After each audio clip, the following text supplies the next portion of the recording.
So what do you do when somebody criticizes you? Do you fight back? Do you confront them? Do you leave it alone? In this video, I'm going to show you how to handle criticism without losing your shit. Sit tight.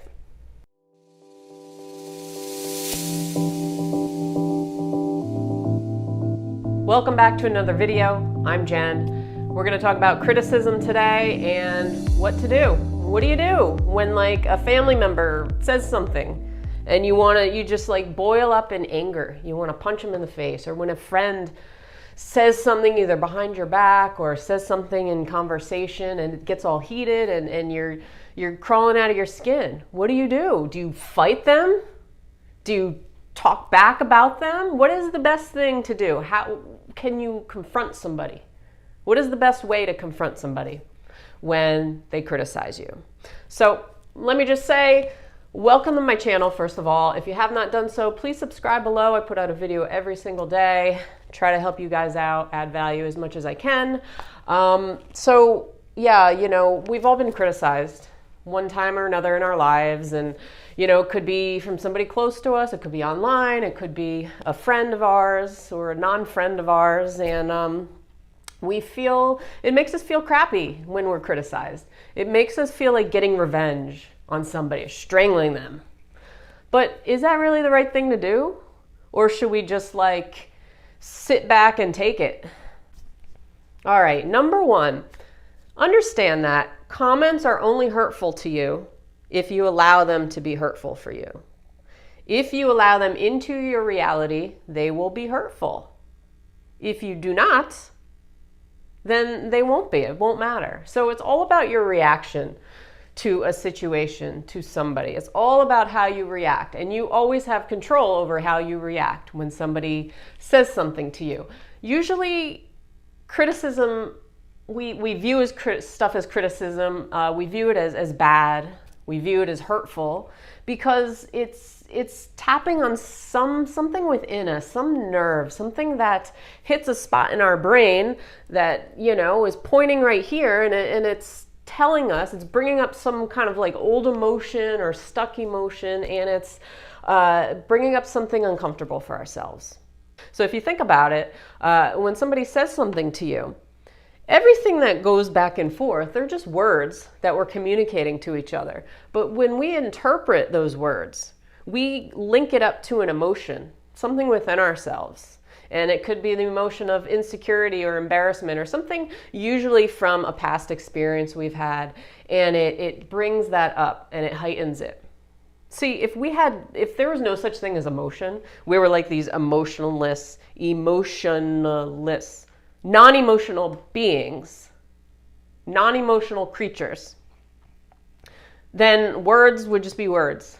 There'd be no emotion tied to them. There'd be nothing. It would just be words. All right, so the next thing, when somebody criticizes you, you always want to seek revenge, right? You want to fight back. You want to blame the other person for being so horrible and so hurtful, so evil, so atrocious. And mind you, right, that when somebody is criticizing somebody else, it's usually a reflection of themselves. But we're not going to get into that here because I've mentioned it in another video. But so yeah, let's go back to the revenge thing because that's fun. You want to seek revenge on somebody. Therefore, a lot of times you might fight back with criticizing the person who criticized you. So you think it's unfair that this person called you a name and you need to set things straight. You need to make it right. Why do you need to make it right? This is a question. This is a trick question. Well, not a trick question, but this is a test question for you. Why do you need to set it straight and make things right? What is calling you to do that? Ding, ding, ding. The answer is your ego. Your ego. Your ego is trying to be right. Your ego is trying to control the situation. See, you don't like feeling like a victim. Nobody likes feeling like a victim. But when somebody criticizes us, somebody criticizes you, you feel like you don't have control anymore. That person has control over you.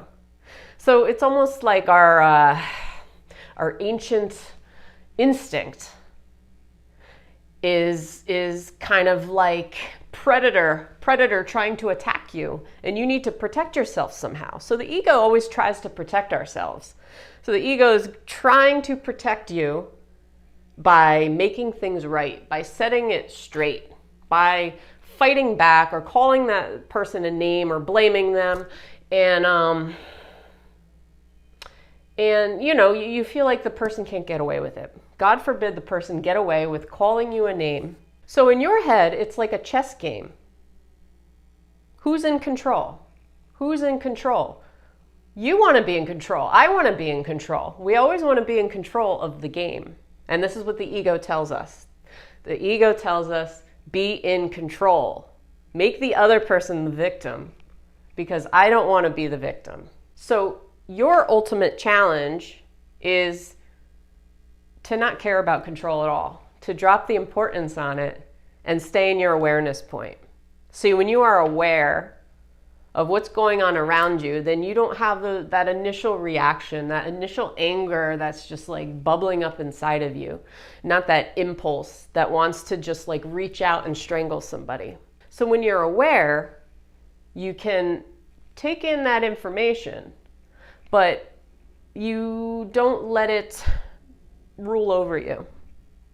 You're more in a neutral place. You view what that person says as just like words. They're just words. Words can only hurt you if you allow them to hurt you, like I said. So if it's just words and you're neutral, then it's not like you're going to lose a limb. It's not like you're going to lose an eyeball. If you fight back and you're coming straight from the ego, then you might lose a limb. You might lose an eyeball. You might lose a toe. And we don't want that to happen. You should only validate yourself as whole and complete. You should never look outside of you for validation. And that's what a lot of us do. I'm guilty of it too. We look for external sources to tell us that we are good because we don't want to be bad. We need to feel loved. We need to feel validated in life. So that criticism that you feel, and I know you're probably not going to want to hear this, but that criticism that you feel, that hurt that you feel from the other person, it has more to do with you than the other person. Now, I know I kind of contradicted myself because I did mention how when somebody criticizes you, it's a reflection on them, right? But it's also how, you know, when you're reacting to something, that is all you. That is all you, not the other person. It's all you. So the last thing about confronting somebody or being able to handle your shit when being criticized is to give out exactly what you would like to get. It's the mirror. So if you want to confront somebody that has criticized you, that's okay. You want to let them know that they hurt you. Fine. But think about what you're going to say to the mirror before you get there.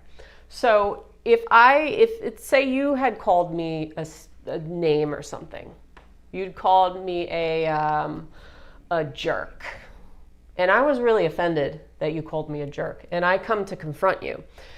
If I confront you in a way that's very harsh, where I'm like, you jerk, I hate you, you are evil, I can't believe you did that, I hope your family vanishes on you. If I confront you in a way that's very aggressive, that's very angry, that's very judgmental on the other person, then what do you think I'm going to get back from the mirror? I'm going to get more of that. So it's going to escalate, it's going to build, it's going to build, it's going to build, and we're going to be fist fighting, and we're going to lose eyes and limbs and toes and pull each other's hair out, and it's going to be ugly. It's going to be really, really ugly. So what you give out to the mirror is exactly what you get back. So if you're giving out crap and you're giving out hatred, then you're going to get more of that negative hatred back towards you, and it's going to be start a fight. This is why so many people have trouble communicating and confronting each other, because a lot of times when they go to confront somebody, it's coming from a place of anger. It's coming from those, the very impulsive emotions that are popping up inside you, rather than stepping back, getting into your awareness point, being a little more composed and grounded before you go into it, and think about the effect that this conversation is going to play out. See, a lot of people, they just go right in, they just dive in without thinking about the effect, thinking about what the other person might want to hear. You know, because that person they might not know how great an effect that it actually had on you. They might have forgotten about it for all you know. But if you bring it up in a way that is disruptive and hurtful towards them, then that is exactly what you're going to get back. So if you come from a place of heart and you come from a place of almost forgiveness and acceptance and allowance, and you know, you come from a place of honesty with the other person without letting the rage and the anger overpower the conversation, then you're going to receive honesty. You're going to receive more loving, accepting energy there. You know, so the other question is, do you need to confront them at all? If you're in awareness point, if you're okay with yourself, if you're composed, does it make a difference to confront them or not? Well, do it if you want. It's up to you. But if you're confronting somebody and it's more from a place of ego, then you probably shouldn't do it. So if you're confronting somebody, do it not because you want revenge. Do it because you felt hurt and you just want to be honest with the other person so that it doesn't happen again.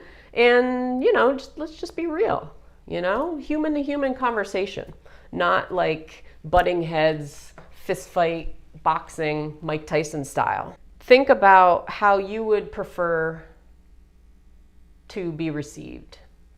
Think about how you would prefer things to go. And, you know, you don't have to be all lovey-dovey, here's a Eucharist and holy water and I forgive you and, you know, give them the sign of the cross and stuff like that. No, you can talk as a human being, honest, and you can tell them you hurt me, and you can show some emotion, but don't let it be from that place of ego and revenge and all that stuff that's just going to aggravate the situation and cause the energy to just like almost explode on you. So think about body language too, right? So if you're confronting somebody and you're very like all up in their face and you're all like, you know, I don't know, I can't do like a good impression, but if you're like jumping at the other person and, you know, attack them, then that's what you're going to get back, and you're going to come back scarred. So yeah, you know, so if you want to confront somebody, if they criticize you, that's okay. Just make sure it's not coming from a place of revenge or ego. Make sure it's coming from your heart, your true self, because it hurts you, and on a deep level, you want to just be honest and not so much about control and making things right, but more from a neutral plane and awareness point, and just being human to human. So that's it for today, guys. Let me know if you have any questions or comments. Comment below. Please subscribe if you have not done so. Again, I appreciate it, and I will see you on tomorrow's video. So stay well. Take care. Peace.